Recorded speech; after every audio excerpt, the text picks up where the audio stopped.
ဟုတ်ကဲ့အားလုံးမင်္ဂလာပါဒီနေ့ကျွန်တော်ထိုင်းဘီ44လုံးရဲ့ငကိုအတန်တွေကိုသင်ပေးမယ်နော်ထိုင်းဘီ44လုံးမှာပထမအစလုံးကကောကိုင်သူ့ရဲ့အတန်ကသူ့ရဲ့ငကိုအတန်ကကောလို့ထွက်တယ်နော်သူကအလေတန်အုပ်စုမှာရှိတယ်อักษรกลางကောလို့အတန်ထွက်မယ်အလေတန်ကောနောက်တစ်လုံးကขอไข่သူကအမြင့်တန်အုပ်စုမှာရှိတယ်နော်อักษรสูงဆိုတာအမြင့်တန်အုပ်စုလို့ခေါ်တယ်သူ့အတန်ထွက်တဲ့အခါကြလို့ရှိရင်အတန်ဆွဲပြီးတော့ထွက်ပြရမယ်နော်ဥပမာขอအတန်နည်းနည်းဆွဲမယ်ขอဟုတ်ပြီနော်ဒါขอไข่ရဲ့အတန်နော်နောက်တစ်လုံးရှိသေးတယ်ขอขวดသူ့အတန်ထွက်လို့ရှိရင်လည်းအဲ့လိုမျိုးပဲအတန်ဆွဲပြီးတော့ထွက်ပြရမယ်ขอနော်ဟုတ်ကဲ့ขอขวดဆိုတာပလင်းကိုပြောတာเนาะသူလည်းအမြင့်တန်စာလုံးအုပ်စုမှာရှိတယ်เนาะขอไข่နဲ့ขอขวด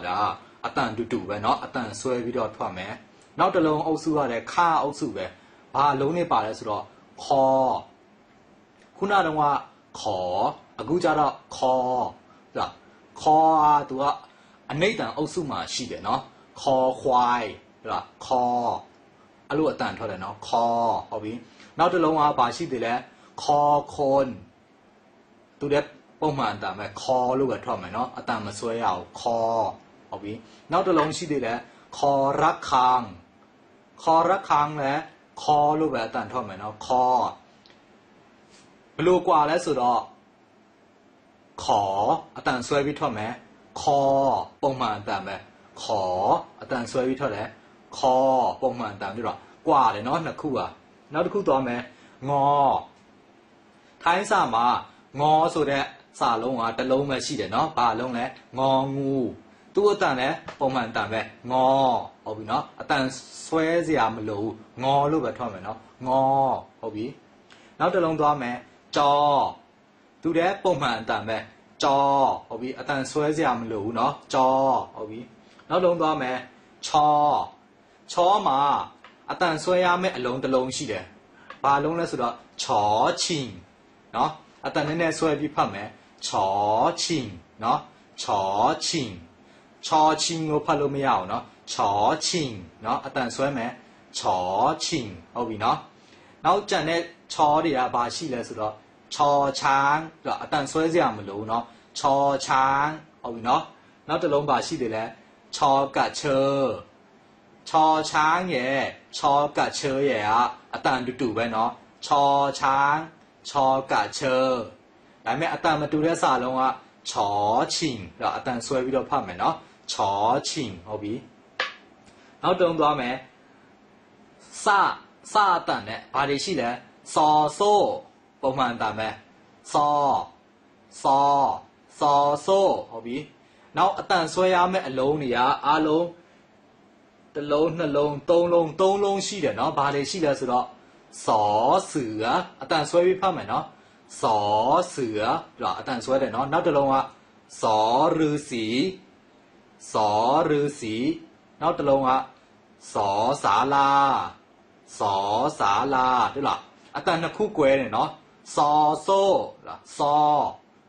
ကဲမို့စောเสือအတန်ဆွဲတယ်เนาะစောกว่าတယ်เนาะမှတ်ထားရမယ်เนาะစောဟုတ်ပြီเนาะပုံမှန်အတန်ရဲ့အတန်ဆွဲပြီးဖတ်တဲ့အတန်ရဲ့กว่าတယ်เนาะအဲ့ဒါကိုတပြေးတည်းဖတ်လို့မရအောင်စောအဲ့လိုဖတ်လို့မရအောင်เนาะစောအတန်กว่าတယ်เนาะနောက်တုံးသွားမယ်ယောထိုင်းမှာအဲ့ဒီယောဆိုတဲ့အတန်နှလုံးရှိတယ်ဘာတွေရှိလဲဆိုတော့ယောยักษ์နောက်တစ်လုံးကယောหญิงနှလုံးရှိတယ်เนาะအတန်ကပုံမှန်အတန်ပဲယောยักษ์ယောหญิงเนาะအတန်တူပဲနောက်တစ်လုံးသွားမယ်ဒေါအတန်နဲ့နှလုံးရှိတယ်ဘာတွေရှိလဲဆိုတော့ဒေါเด็กเนาะဒေါပုံမှန်အတန်ပဲဒေါเด็กနောက်တစ်လုံးကဒေါชัดดาပုံမှန်အတန်ပဲเนาะဒေါเด็กဒေါชัดดาအတန်ဆွဲစရာမလိုဘူးเนาะနောက်တစ်လုံးသွားမယ်တာအတန်နှလုံးရှိတယ်ဘာတွေပါလဲတောတောက်နောက်ပြီးတော့တောပတ်တာเนาะတောတောက်ရဲ့တောပတ်တာရဲ့เนาะနှလုံးပါတယ်เนาะနောက်ပြီးတော့他等多没？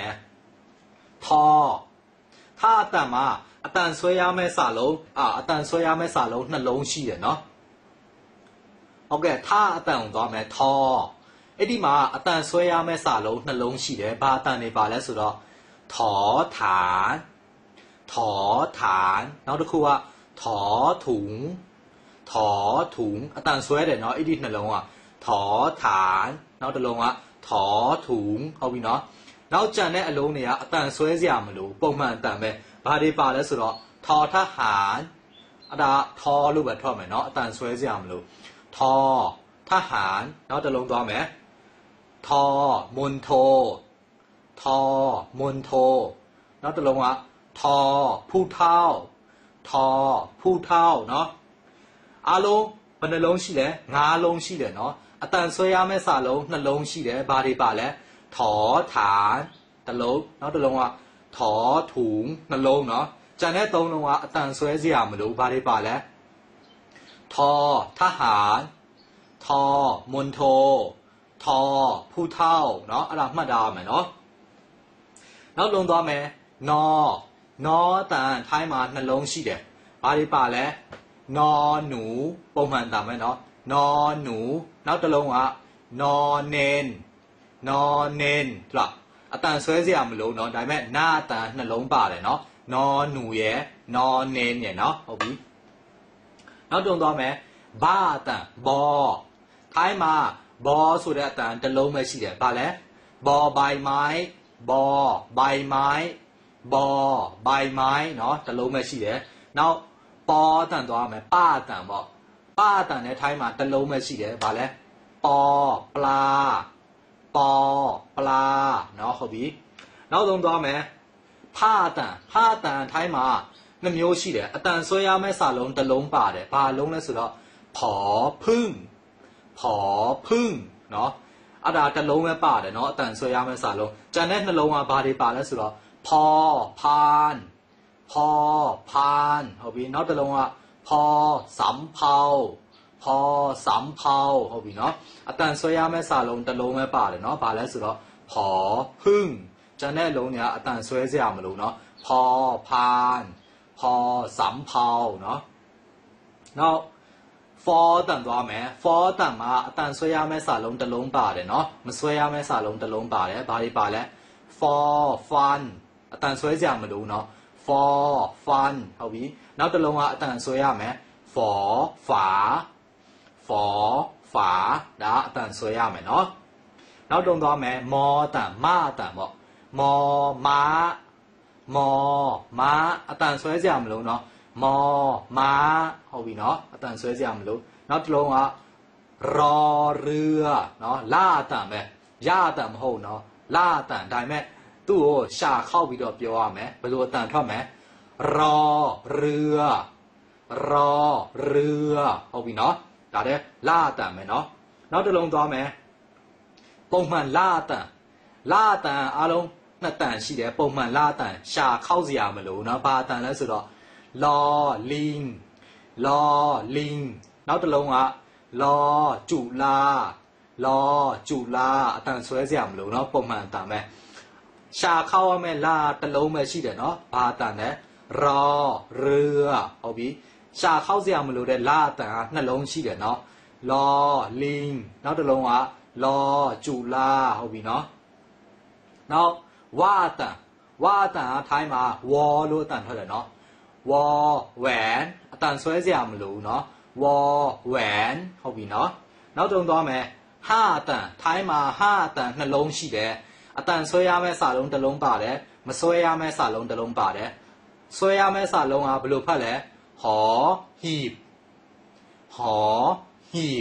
เนาะဒါအတန်ဆွဲတဲ့စာလုံးအတန်မဆွဲတဲ့စာလုံးကဘာလဲหอนกฮู้เนาะဟုတ်ပြီနောက်တုံသွားမယ်အာအတန်ထိုင်းမှာတစ်လုံးပဲရှိတယ်ဘာအတန်လဲဆိုတော့အောဘယ်လိုဖတ်မလဲအောအာန်เนาะဟုတ်ပြီဒီ54လုံးမှာသူ့ရဲ့ငကိုအတန်တွေက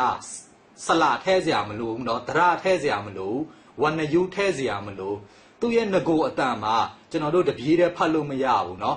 အမြင့်တန်အနိမ့်တန်ဆိုတာရှိတယ်เนาะဟုတ်ကဲ့အားလုံးမှာသူ့ရဲ့ငကိုအတန်ရှိတယ်เนาะကျွန်တော်တို့ဝက်ဆက်နှလုံးပေါက်တို့ထဲစရာမလိုဘူးရေးချတို့ထဲစရာမလိုဘဲနဲ့သူ့အိုင်သူငကိုအတန်ဆိုတာရှိတယ်เนาะအဲ့ဒီအတန်ကိုကျွန်တော်တို့ပြီးအောင်ထွက်တတ်ရမယ်ပြီးမှပဲထိုင်းစာဖတ်တဲ့အခါမှာအတန်ပြီးမယ်เนาะစကားပြောလဲအတန်ပြီးမယ်ဥပမာခေါ်ဆိုတာတောင်းတာကိုပြောတာเนาะအတန်ဆွဲပြီးဖတ်မယ်ခေါ်ဆိုတာတောင်းတာခေါ်ဆိုတာလဘင်းကိုပြောတာကျွန်တော်တို့အတန်ထွက်မှားတာ ਨੇ အဓိပ္ပာယ်ပါမှားသွားမယ်เนาะခေါ်တောင်းတယ်အတန်ဆွဲပြီးဖတ်မယ်ခေါ်တောင်းတယ်เนาะခေါ်ဆိုတာလဘင်းကိုပြောတာအတန်ဆွဲစရာမလိုခေါ်ဟုတ်ပြီလဘင်းကိုပြောတာเนาะအဲ့ဒီမှာအတန်မှားတာ ਨੇ အဓိပ္ပာယ်တည်းမှားသွားမယ်เนาะအဲ့ဒါကြောင့်မို့သင်မေးတာကိုမှတ်သားလာမယ်เนาะအားလုံးကျေးဇူးတင်ပါတယ်